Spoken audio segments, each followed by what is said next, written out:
Sino ba nagsimula nito? Sino ba nagsimula nito? True FM. Kayo nagsimula nito Di ba?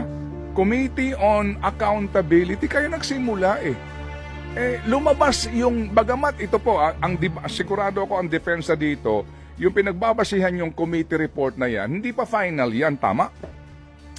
Committee, COA pa lang yan Yaan pa lamang ay memorandum na sinasabi na meron kang dapat ipaliwanag. Binibigyan pa ng sapat na panahon ang tanggapan ng Vice Presidente na magpaliwanag. At yan po ay hindi pa nga umaabot sa deadline.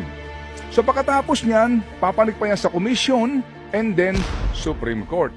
Yan po ang depensa dyan. Yaang inyong sinasabi na yan, na COA report na yan, memorandum na yan, hindi pa yan final. Correct. Tama po, hindi pa yan final.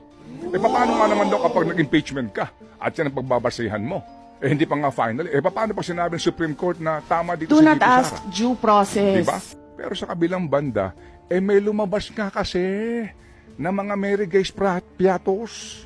May mga lumabas sa mga tempura. Kokoy Villamin. May lumabas pa mga kapatid na mga impormasyon na wala doon. Practically po, hindi nakalatag doon sa memorandum ng COA. So binigyan nyo ng susi itong mga grupong ito na maghain ng impeachment complaint, di ba? So ibig sabihin, kayo ang nagbukas ng daan, kayo ang nagbukas ng pinto para maghain ng impeachment ang mamamayan. So kayo nagsimula nito. Sinimulan nyo, tapusin nyo. Ganun kasi Congressman Paduano. Hindi pa tayo tapos. Ay, hindi ka pa Congressman tapos. ako. Dahil meron naman tayo mga... Break lang po kami. Medyo hold lang ng konti. BRB kumbaga. Okay. Be right back tayo. Pero mukha po naman, pwede mo naman sadyain yun Oo. para pumutok ang balita na pinipigil ko sila. Kasi nga naman, para nang sa ganon, total naman hindi ito pwedeng umusad, mas maganda na may utang na loob sila sa akin. Mabubudulin. Ma. Okay. Yan ang mga Okay. Pilipino. Talaga bang kung ikaw Pangulo ng Pilipinas, sinasabi mo na dapat iginagalang natin ang proseso at ang Kongreso sa kanilang kapangyarihan, ikaw ba mismo magmemensahe sa mga kongresista na itigil nyo yan? Yang binabalak yung impeachment na iyan. Imagine, impeaching the Vice President. Talaga bang yon o napagtanto nila na wala silang boto sa Senado? Na magtatagumpay ang impeachment kapag mayroong suporta ang presidente.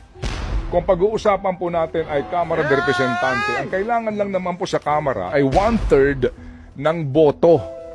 Pwede nga silang dumiretso Hindi na idaan sa hearing by mere resolution. Opo, maaari na itong pagpirmahan na lamang ng mga miyembro na 105 lamang ang bilang.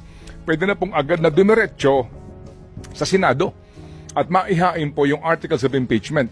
Impeach na kumbaga ang opisyal sa botong 105 lamang. Pero sa Senado, kailangan mo ng 2/3 vote. 16 votes para po sa conviction. Mukhang mahihirapan sila. Yan ang realidad. Pero kung ikaw yung presidente o ikaw mismo yung leadership sa Kamara de Representante, mag-iisip ka. Tutuloy ba natin to?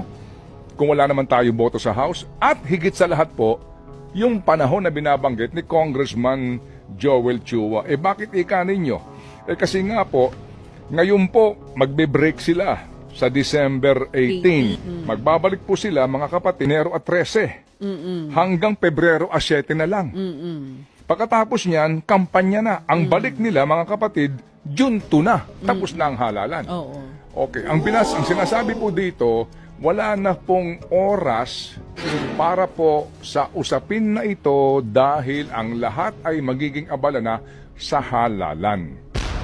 So kung nangyari po yung statement ni VP ni Pangulong Marcos Jr. noong November 25, Yung ganyang kriminal na pagtatangka ay hindi dapat pinapalampas. Yan ay aking papalagan. and then November 29, araw ng Friday po, nag-iba ho ang ihip ng hangin, nag-iba ang tunog niya. Oo. This does not make any difference to even one single Filipino life. So why waste time on this? Baka po may nangyari in between. Kagaya po ng sinasabi din po ng dumating yung leadership po ng House at saka ng Senado doon sa BICAM nila noong November 28, mukha pong may mga nangyaring pagpupulong at sinabi daw ho mismo na ng liderato ng Senado na wala tayong oras dyan. Gahol tayo sa oras. Di ba mas maganda rin po sa Presidente kung ang dating niya ay, dahil sa akin, Nagkautang na loob ka pa. ayun. Tama na naman. Tama? O sinabi ko na wag ituloy, ha? Sa tatay at saka sa anak. Kumbaga, ceasefire muna tayo. Lamig-lamig muna tayo dito. Di ba? Kasi ako dito, ayokong mangyari yan. So lumalabas nga, kung iisipin natin itong binabanggit nga ni Ma'am na Sarsuela, baka nga ganun po ang takbo dito. Kasi di ba, kailangan mo pang magsabi na nagmensahe ako sa kanila para wag nilang ituloy. Doon na lang po muna mag-iisip ka kaagad Di ba? Kasi may resibo ka na nakikialam ka sa kamera, di ba? Pero mukha po naman pwede mo naman sadyain yun para ho pumutok ang balita na pinipigil ko sila. Kasi nga naman, para nang sa ganon, total naman hindi ito pwedeng umusad, mas maganda na may utang na loob sila sa akin. Tapos ng halalan, ba na ang ihip ng hangin Yun na nga. doon? Kasi pag-uusapan doon, 2028 na. Yun na nga. At huwag mo kakalimutan na si VP Sara, kahit bumababa ang kanyang trust ratings o performance ratings, mataas pa rin yan. Well, I have to agree with that. Alright? Totoo Oo. yan, baby. Totoong totoo Sige. yan.